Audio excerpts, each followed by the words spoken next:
Vayamos ahora a la etapa de la irrupción española en la zona del Bolsón de Mapimí, actualmente territorios de Chihuahua, de Coahuila y de Durango.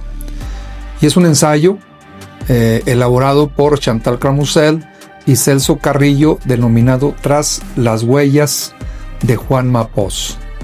Este indígena rebelde, líder de los Ocomes, que es una leyenda prácticamente en esta zona del Bolsón. Habla de un periodo, este ensayo, de 1616 a 1676, prácticamente entre la rebelión tepehuana, que se da entre 1616 y 1620, y el juicio y muerte de Juan Mapós en 1767.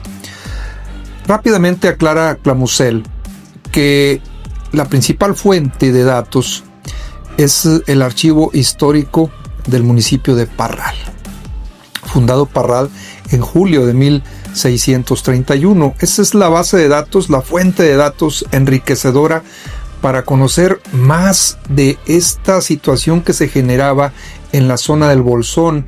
Hay poca información. Cramusel es de las gente que va en avanzada en ese sentido, junto con grandes historiadores. Comenta que las fuentes de información que están contenidas en los archivos de Parral son estrictamente españolas, y desde ahí alerta: hay que tener cuidado porque las versiones evidentemente pueden ser muy subjetivas, casi seguro que sí.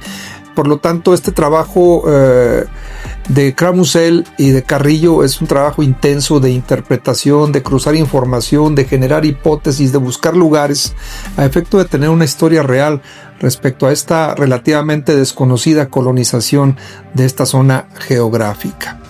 Habla que los grupos indígenas no sedentarios, le llama ella, es decir, grupos nómadas o seminómadas, pues tenían mucho movimiento.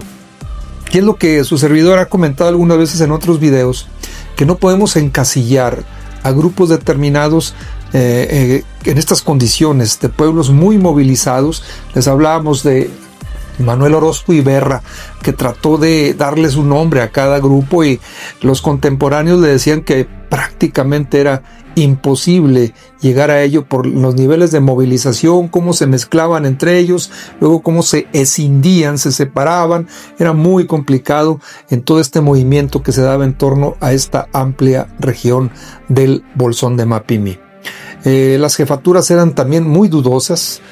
También alguna vez hice un video del maestro Sergio Corona Páez, jesuita, el de la Universidad Iberoamericana, donde decía que el término de autoridad para los grupos indígenas de la zona aridoamericana pues era una abstracción, era algo incomprensible para ellos, y de ahí también la complejidad de la colonización española.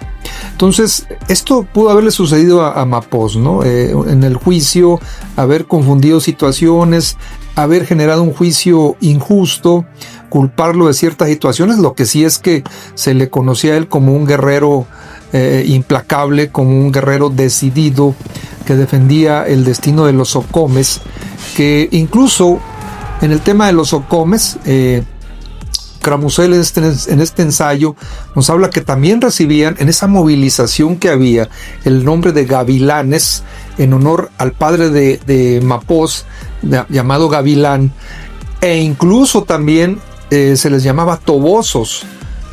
Por eso he reiterado la confusión que hay en ese sentido, acorde a estas investigaciones que estoy señalando.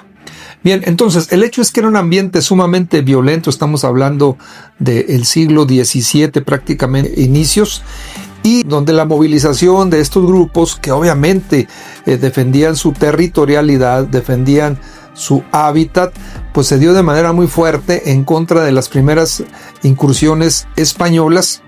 Y hay informes de hechos de guerra por parte de la autoridad española, puesto que había un fondo de paz para la guerra que estaba en Durango, donde había que justificar las actividades para poder ser sujetos en ese siglo XVII al recurso que se le otorgaba a este fondo y a la autoridad que estaba en la zona de Parral, que variaba entre los 4,000 y 6,000 pesos en ese siglo XVII. Bien, entonces, este es el primer punto, para evitar videos muy largos, de lo que es la incursión española en la zona del Bolsón de Mapimí. Y recordemos que el objetivo es saber si Juan Mapoz estuvo en la zona lagunera, en la zona tlahualilense, durante esta etapa tan compleja en el siglo XVII. Seguiremos analizando en el siguiente video.